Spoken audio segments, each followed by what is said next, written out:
Happy Sabbath, everyone. Happy Sabbath yet again. Good to see you in church today. Did you have a blessed week this week? Amen. Are you happy to be alive and well? My fiance sent me a text this week, and she said something she saw is like, if you think your alarm woke you up this morning, put it beside a dead person. I want to let you know that it is God who has been keeping us. What do you say? And we have much to give God thanks for. So let's share the love. Let's share the love as always. Turn to your neighbor and tell them, I would have been the most beautiful person if you were not here today. Go right ahead. Go right ahead.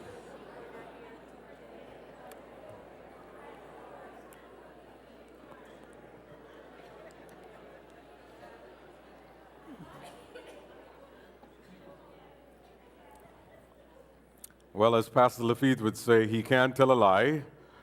Well, the truth is we're all beautiful in the sight of God. Amen? Amen, amen. A few things before we enter the study of God's Word. Let me see the hands of those who received the bulletin. All those who received the bulletin. Wonderful. All right, good. Let me see the hands of those who received the bulletin with a purple bag like this. A purple bag like this. Wonderful, wonderful. Now, you didn't receive it by accident, and you didn't receive it for no reason. In the purple bag, there is a leaflet. Do you see that leaflet? Do you see that leaflet? Now, our young people are on a drive and a mission to help those who are in need. Let the church say amen. Amen. And because we're on a drive to help those who are in need, we want you to help us to help them.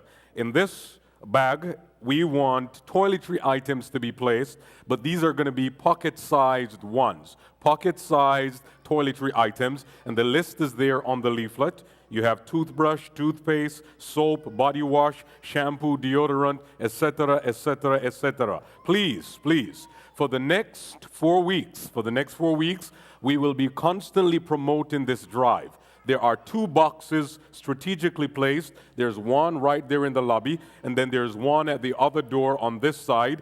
You can either put the items in this bag and place them in these boxes, or if you don't have a bag, please bring these items nonetheless. Place them in these boxes, because in a few weeks we will be taking them to the Miami Rescue Mission to help the homeless who don't have some of the basic necessities of life. And so, can I get an amen if the church is going to work with us in this regard? Amen?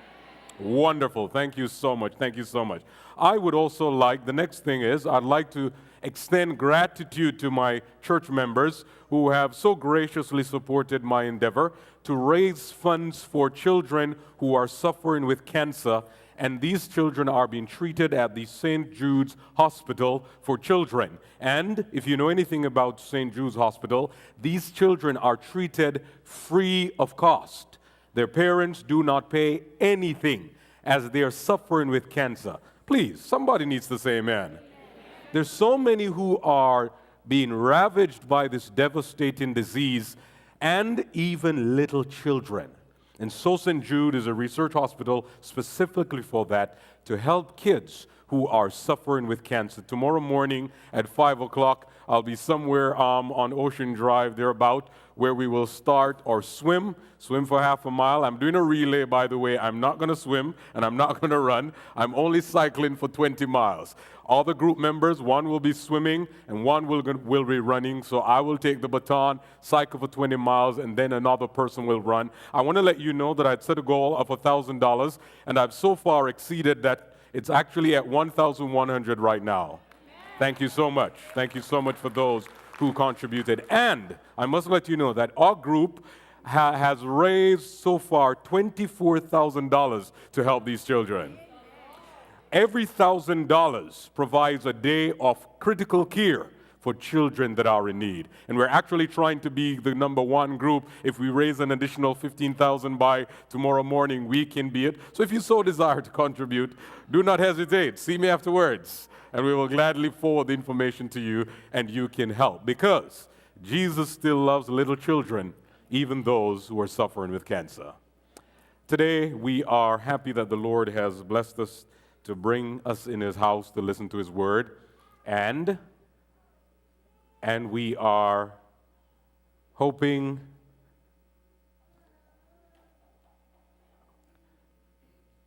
Yes, and we are going to be examining His Word to see what it has to say for us and to us today. For us and to us today. Take your Bibles in hand with me. Let's turn to Acts chapter 1. Acts chapter 1.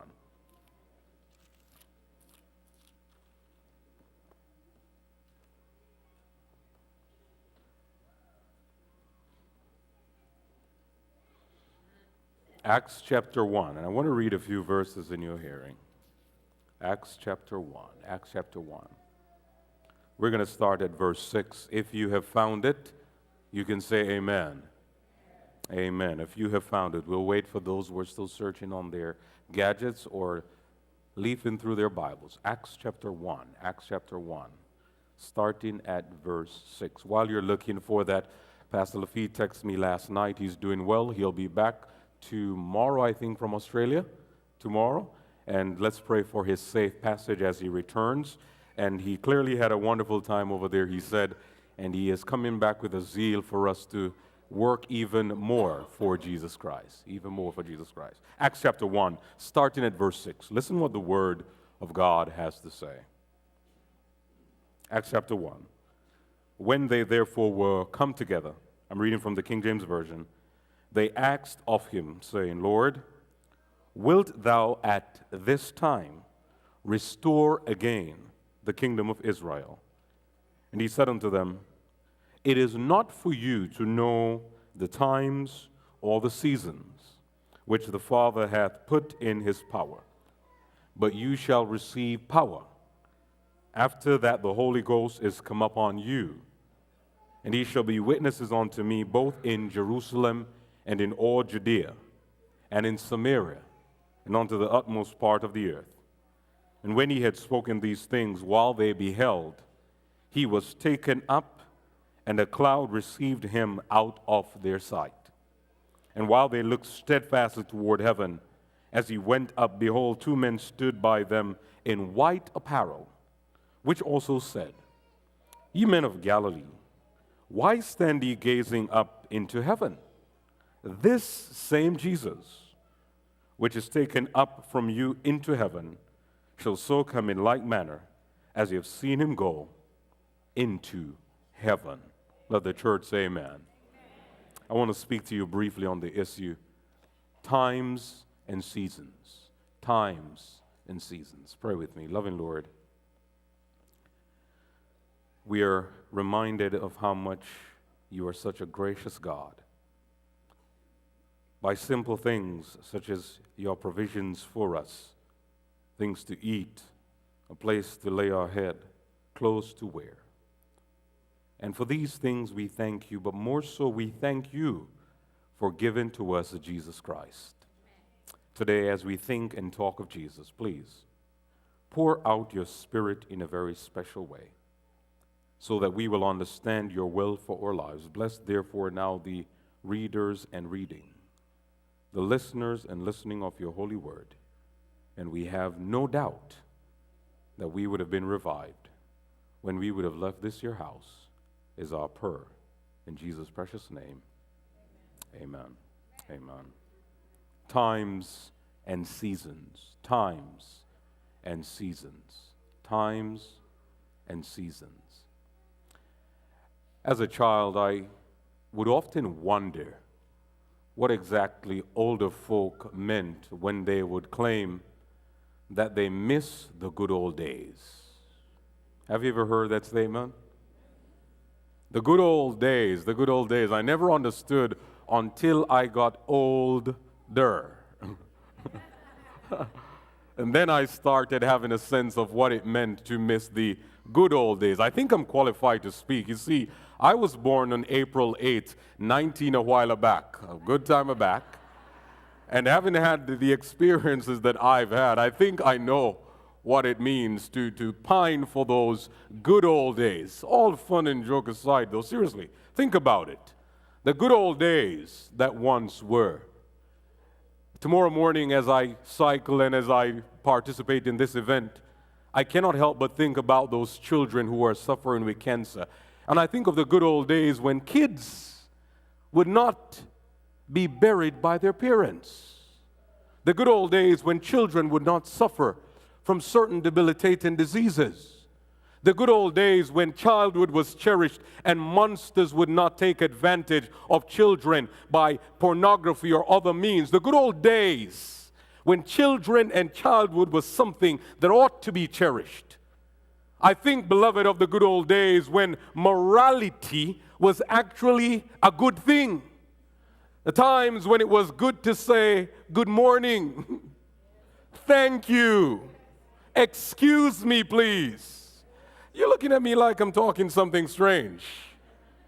The good old days when morality and decency prevailed. The good old days when it was okay for a man to actually open a door for a woman and it would be all right. Today, you better be careful. Some women will tell you, I'm sorry, I don't need your help. The good old days, my friends, when things seem to have been all right, when it comes on to certain things, the good old days. We pine for those good old days. I'm telling you, friends, we live in a society, in a world where someone can step on your toe, and you will have to apologize to them for stepping on your toe. I have a witness. The good old days have long been gone, it seems, and many continue to pine for the good old days. The disciples did this as well. And that's why they said to Jesus in Acts 1, verse 6, Lord, wilt thou at this time restore again the kingdom to Israel? You see, friends, the disciples knew very well that Israel once occupied a very prominent and prestigious position among all the nations of the earth. Read what the Bible says. Under the rulership of David, the Bible says Israel reached the zenith of its existence, where their borders expanded from Dan to Beersheba and westward, where David obliterated all the enemies of Israel. Read further. Under Solomon, 40 years of peace and prosperity, as the wealth of all the different countries of the world flowed into Israel. From Sheba, the queen of Sheba, and many others would come and hail the man as someone who ought to be hailed for his wisdom. The good old days the disciples were pining for, where Israel was a political powerhouse and the state of all states. The good old days many pine for, but not only the disciples. The truth is, many of you are sitting here looking at me, also pine for the good old days. And you look in the Bible and read, for example, what happens in Acts, and you wish the church could be like what it was in Acts. Remember the church in Acts in the first century, the good old days, where these men were bold and fearless for Jesus Christ. It was a good old days where preachers would stand up and in one sermon, 3,000 people would be baptized. Somebody say amen. The good old days, my friends, where preachers would stand and call sin by its right name, even if it meant that Ananias and Sapphira would drop dead. They didn't care who you were. The good old days, my friends, when apostles would raise the dead. The good old days when the Bible said that the church, everyone in the church, all their needs were taken care of. The good old days, according to Acts in the first church in the first century. But don't stop there. Think about the Adventist church. In its inception and from that point onward, in the early years of yesteryears, the Adventist church, my friends, which once was considered a church where the people were a people of the Word. The good old days, my friends, where people were people of the Word. The good old days, my friends, where Seventh-day Adventists were known as biblical. The good old days, my friend, when people in many respects would respect what happened in church. There was reverence and decorum. The good old days, my friends, in church where Ellen White was revered or upheld and respected. The good old days, my friends, where in church things clearly would go according to God's will. The good old days where you had MV. Let me see the hands of those who know about MV. All right? Missionary volunteers. where Sabbath afternoons would not be spent in folly and frolic, but going out to do meaningful missionary work. The good old days. And I know some of you are reluctant to say amen, but that's all right. The good old days. But you know, the truth of the matter is that the good old days weren't always good. Think about it. Many of us pine for and romanticize the church in the Old Testament and in the New Testament and the Adventist church of yesteryears as if all those days were good old days. What good old days? Good old days when David was committing hot-blooded murder and hot-blooded adultery rather and cold-blooded murder. The good old days when Solomon would tax the people, overtax the people and retax the people. The good old days when Solomon had 700 wives and 300 concubines. Well, I guess some men would say, yeah, that was a good old day. The good old days, beloved, when Solomon, who was supposed to be the wisest man, was dumb enough to bow down and worship idols. That good old day, the good old days of the early church, we like to romanticize the church in Acts, thinking that everything that happened there was good. But think about it. This church had rivalries. In 1 Corinthians 1 verse 12, Paul says that some of you say, I am of Paul. Some says, I am of Apollos. Some say, I am of Cephas. And then he had to ask, is Christ divided? The good old days where there were immoralities in church. According to Paul in 1 Corinthians 5 verse 1, there was a fornicator in the church and not even the Gentiles would do such thing because he was sleeping with his father's wife. The good old days. The good old days when racism was prevalent even in the early church, where Paul had to rebuke Peter because, according to Galatians 2, verse 11 and 12, when the Judaizers came, Peter, who was eating with the Gentiles, disassociated himself because he didn't want them to think that he was accommodating and accepting. What good old days are you talking about? Let me come a little closer to you. What good old days are you talking about in the Adventist church? Which Adventist church? Where in the past, because people had different skin pigmentation, they couldn't worship together, and that would be a problem. Creating black and white conferences, like when we get to heaven, there's going to be a racial divide up there. What good old days are we talking about? Good old days, my friends, when God forbid you get pregnant in the church, because guess what? They would cut you off and lock you away, ship you far away. Why? Because you would be a disgrace to the church and to your family. Nobody would reach out to you in love. What good old days were you talking about? Good old days where people would walk around with a ledger to log your lawlessness whenever you broke the law. What good old days are you talking about? I heard a story of a pastor who one day took his children to the river. The day happened to be a Sabbath day. And on the Sabbath day, he took them to the river. They were there frolicking in the water, and accidentally one of them drowned.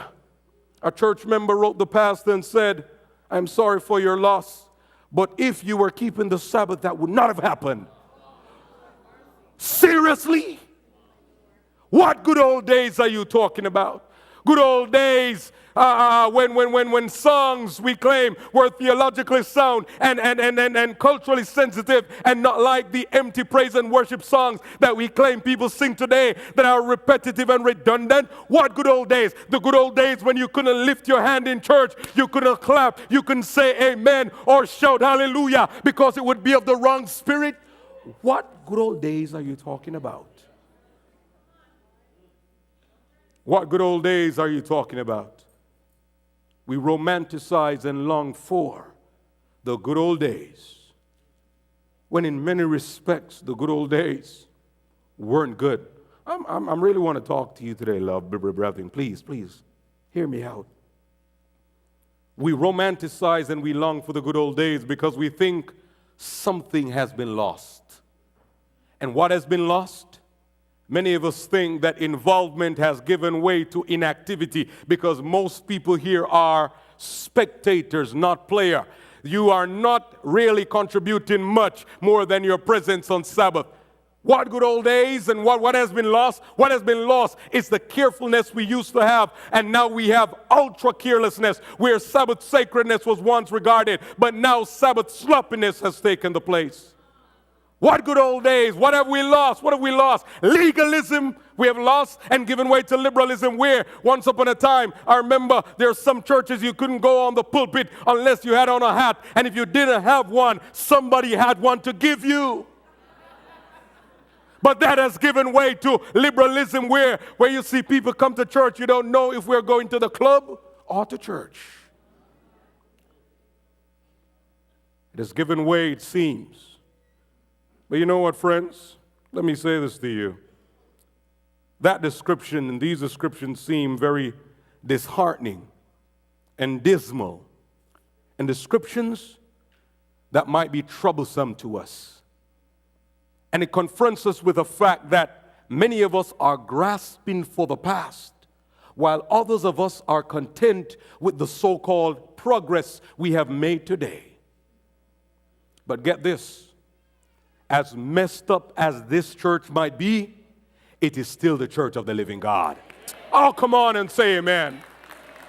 I'm telling somebody that as messed up as things may be, this is still God's church. Ellen White says, Acts of the Apostle, page 12, enfeebled and defective as it may appear, the church is the one object upon earth upon which God, in a special sense, places his supreme regard. She says it is a theater of his grace where he delights to reveal his power to transform the hearts of men and women. I wish somebody would say amen. It might be messed up, but it's still God's church. I was on a flight from Montego Bay to Fort Lauderdale one year, and what's interesting was this. The plane just dropped about 1,000 feet, and I mentioned it here, I think, before. You know, everybody on the plane weren't Christian, but guess whose name everybody was calling? Jesus, indeed. But do you think anybody wanted to leave that plane? Because as much as that plane was falling, it was safer to be on the inside than on the outside. I got word for you today. God's church may not want what you want it to be, but don't worry, don't leave the church, because if you leave, you will be left behind. This is a movement, and we're going somewhere. We pine for the good old days. We long for those old days. And like the disciples, we want to know, God, when are you going to fix your church?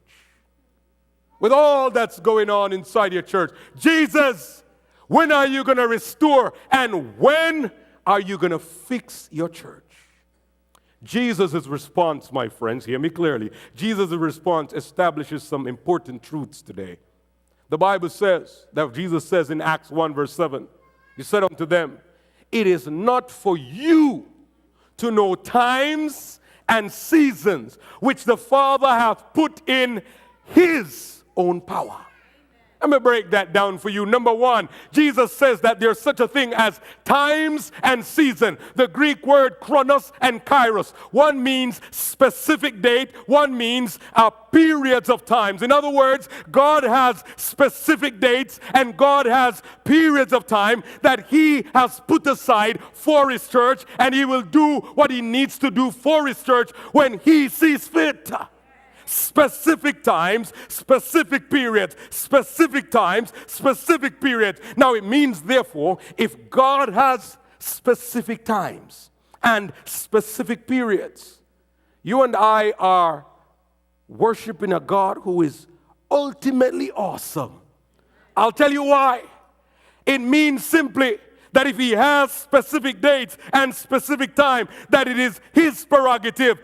God therefore cannot be early, and God can't be late. God, my God, Ellen White says, God's purposes knows no haste nor no delay. So my friends, if it seems like God isn't showing up on time, it might just be that you are too early, because God is never late, neither is he ever early. My God only knows one time, and that is on time. Somebody say amen. It therefore means that even if he comes 4 days late, He's still on time. Specific time, dates, and specific seasons. Jesus says, further, it is not for you to know, listen carefully, times and seasons that the Father had put in His purpose, not for you. In other words, beloved, there are some things that are not your prerogative. Full stop. Some things you ought not to worry yourself about because they are not your prerogative. The fact of the matter is this: if God's church needs fixing, who's going to fix it? You? Who's going to fix it? I? None of us here can fix it. Only God can fix this church. I wish somebody would say amen. The point of the matter is, things won't always be as they should, but this is still the church of the living God, enfeebled and defective though it be, and in His time, in His way, my God is going to fix His church. But the Bible goes further. Jesus says in verse 8, but, oh, I like that word, but you shall receive, but, I love that word, but. It's antithetical, which means that it refocuses that which was focused on before. They were worried about when God would fix His church, like many of us here are worried about when we're going to reclaim the past or do something better in the future. Jesus says that is not your prerogative. Here is what is your prerogative, but is antithetical. It removes that. That's why David says in Psalm 30 verse 5, weeping may endure for a night, but joy comes in the morning. That's why Isaiah says in Isaiah 40 verse 30 and 31, even the youth shall faint and the young men shall utterly fall, but they that wait upon the Lord shall renew their strength. They shall mount up with wings as eagle. They shall run and not be weary. The fact of the matter is, beloved, if God gives you a but, something better is coming. And so the Bible says that Jesus said to them, but you shall receive power when the Holy Ghost is come upon you. Come on, Church of God, you need to say amen. You shall receive power when the Holy Ghost is come upon you. Your prerogative, my prerogative, is not to fix God's church. God will fix His church in His time. The question therefore is this: what does the church therefore need? I'll tell you what the church needs. It doesn't need people who are grasping nostalgically for the past. No, it doesn't need people who are satisfied with the present status quo. No, what the church needs are people who are filled with the Spirit, who will be witnesses of the resurrected Jesus Christ. He says, you shall receive power when the Holy Ghost is come upon you, and you shall be witnesses. This church, therefore, doesn't need any one of us to fix it. What we need are people who have been fixed by the Holy Spirit. Spirit-filled people, therefore, are people, listen carefully, that are not grasping nostalgically for the past, nor are they people who are satisfied with things as they are in the church right now. But on the contrary, they are people who are reaching upward with expectancy that Jesus is going to do something wonderful soon. What are you talking about, preacher? Look at Acts 1 verse 9 onward. The Bible says, and when He had spoken these words, verse 9, while they beheld, He was taken up, and a cloud received Him out of their sight. So number one, He was taken up. And then the Bible says, while they looked, verse 10, steadfastly toward heaven, as He went up, behold, two men stood beside them in white apparel, which also said, ye men of Galilee, why stand ye gazing into heaven? This same Jesus which is taken up from you into heaven shall so come in like manner as you have seen Him go into heaven. My friends, why do you want to fix this church? Or why are you satisfied with how it is right now? when Jesus has something better for you? Why are you grasping for the past or holding on to the present when the future is even better? Do you want to stay in this world forever? Do you want the church to go back to where it was? Well, I got news for you. I think up is a better place to go. A general was at war and he was surrounded. He looked in front of him, the enemy was ahead. He looked behind him, the enemy was behind him. He looked to his right, he looked to his left, and they were everywhere. And he looked at his gentlemen and said, "Gentlemen, we are surrounded on every side, but the only way out is up." Oh, my friends, Jesus was taken up. He went up. He was taken up into heaven. I'm telling you this. I want to go to heaven and rest. Oh, come on, somebody. I'm tired of staying down here. I'm tired of troubles and trials. I want to go to heaven and I want to rest. I want you, therefore, to understand this. Please, please, please. This church has a mission, and the mission is clear. We're not reaching for the past. We won't be satisfied with the present. On the contrary, we're going to be reaching up to heaven. And I'll tell you why. Because this is the truth that for those of you who are Christians and those who are Adventists, I'm just reminding you. But for those who do not know, I'm going to let you know that Jesus is coming again.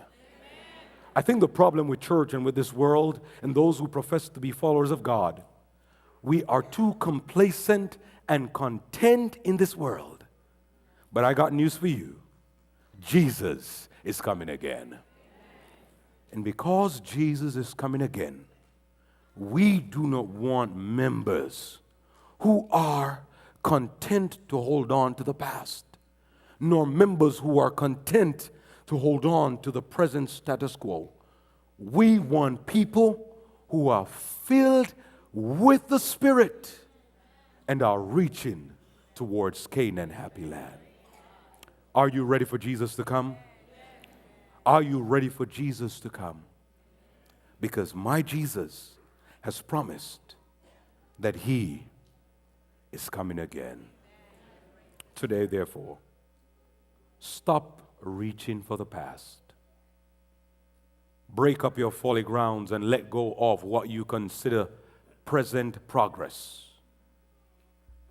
Reach towards heaven.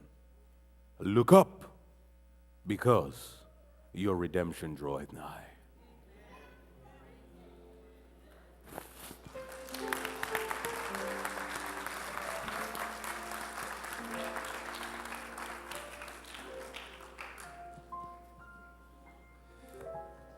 The theme of the Bible is Jesus. Yes.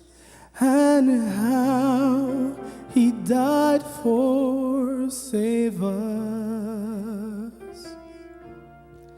The plan of salvation assures us he's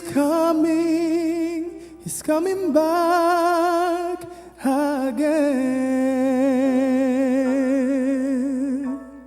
Are you ready for Jesus to come? Are you faithful in all that you do? Have you fought a good fight? Have you stood for the right? Have others seen Jesus in you? Are you ready to stand on your place? Are you ready to look at his face?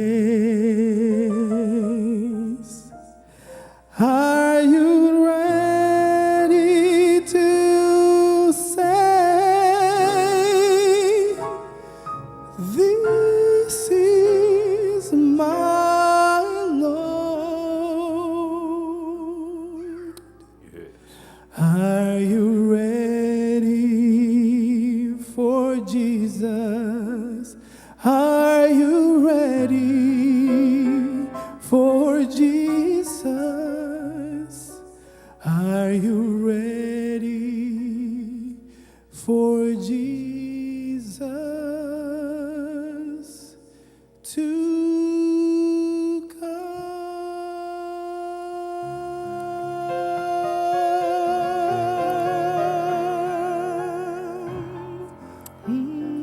Are you ready for Jesus to come? Are you ready for Jesus to come? I want to pray for somebody today. Firstly, to the church of God. I don't know what your yearnings are and what your desires are. Maybe you're okay with the way things are, maybe not. But I'm telling you, it's not going to get any better until Jesus comes again. So are you going to be filled with the Spirit, reaching upward in preparation for the coming of Jesus Christ? Church of God, members of this church, is this your desire? Won't you raise your hand? Is this your desire? Do you want to be ready when Jesus comes? Amen, amen. But then I want to pray for somebody else. You've not yet given your life to Jesus. You've not yet turned from sin, because the truth is, even if the church fails and you want to criticize and condemn, when Jesus comes again, you can't tell him that you didn't make it because of others. So my friends, I want to pray for you today. You've not yet given your heart to Jesus, or you want to say, preacher, I want Bible studies. Preacher, I want to learn more about Jesus, about his second coming. So pray for me. Where is that one? Just one like that. Won't you raise your hand? I want to pray for you today. I want to pray for you. I see one hand there. God bless you. Is there one more? I see one hand right here. God bless you. Is there one more? We want to pray for you. We want to pray for you. We want to lift you up to Jesus. God bless you. Is there one more? Is there one more? Jesus loves you today, friends. Are you ready for Jesus to come? Gracious Father, I thank you so much that you have something better for us. Because this world has lost many of its values, and core issues are no longer important to many. Not in the world, not in the church. And it is evident, therefore, Lord, that the only thing that will make anything better is the second coming of Jesus Christ. Fill us with your Spirit so that we can be witnesses of the resurrected Jesus who will return. I pray for those who have lifted their hands, indicating that they want to give their hearts to you. Please surround them with your love. Fill them with your Holy Spirit. And may we work with them in appropriate ways so that they can be ready for the second coming of Jesus. This I pray in his holy and precious name. Amen. Amen. Amen.